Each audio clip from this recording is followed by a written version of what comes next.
विष्णु प्राप्ति का साधन, जीवन का यही ज्ञान चाहिए।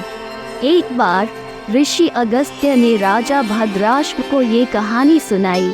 एक दिन नारद भगवान विष्णु के पास गए और उन साधनों के बारे में पूछा जिनके द्वारा एक भक्त उन्हें प्राप्त कर सकता है।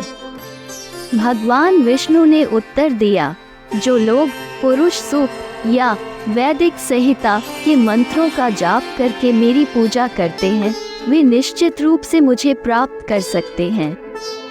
जो लोग पंचरात्र विधि से तर्पण करते हैं, उन्हें भी मेरे दिव्य दर्शन प्राप्त होते हैं, परंतु 5 रात्र यज्ञ का अनुष्ठान केवल ब्राह्मण ही करा सकते हैं। शेष सभी जातियों के भक्त मेरे नाम का जाप और पवित्र स्थानों की तीर्थ यात्रा करके मुझे प्राप्त कर सकते हैं। ऋषि अगस्त्य ने राजा भद्राश्व को प्रवचन देते हुए ये भी भविष्यवाणी की थी कि कलयुग में पापियों की संख्या पुण्य लोगों से अधिक होगी, और कहा, लोग त्याग देंगे उनके संबंधित धर्म को और जाति व्यवस्था विलुप्त हो जाएंगे। भगवान विष्णु सर्वशक्तिमान ईश्वर एक बार ऋषि अगस्त्य ने एक भव्य यज्ञ का आयोजन किया था, जिसमें उन्होंने सभी देवताओं और ऋषियों को आमंत्रित किया था। भगवान विष्णु, भगवान ब्रह्मा और भगवान शिव भी वहां गए। अगस्त्य इस बात से हैरान थे कि उन तीनों में सबसे श्रेष्ठ कौन है। उन्होंने भगवान शिव से इस संबंध में पूछा। भगवान शिव ने उत्तर दिया, जिसकी पूजा आहुति देकर की जाती है, जो इस ब्रह्मांड का स्रोत है और अंततः जिसमें यह विलीन हो जाता है, ये कोई और नहीं बल्कि भगवान जनार्दन है।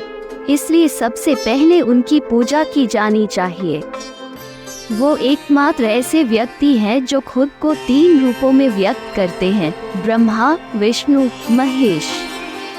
भगवान ब्रह्मा में सत्वगुण और तमोगुण की कुछ मात्रा के साथ रजोगुण प्रमुख है।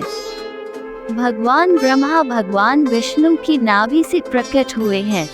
तमोगुण प्रमुख गुण है मुझ में, रुद्र थोड़े से सत्व और रजोगुणों के साथ। नारायण शुद्ध सत्व गुण के अवतार हैं।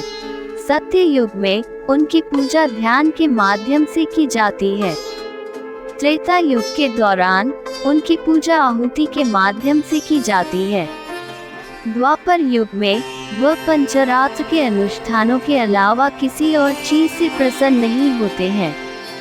कलियुग के दौरान लोग विभिन्न तरीकों से उनकी पूजा करेंगे। भगवान शिव के रहस्योद्घाटन ने ऋषि अगस्त्य को पूरी तरह संतुष्ट कर दिया था। धन्यवाद। आप देख रहे थे गॉड ब्लेस टीवी हिंदी। हमारे साथ जुड़ने के लिए सब्सक्राइब अवश्य करें।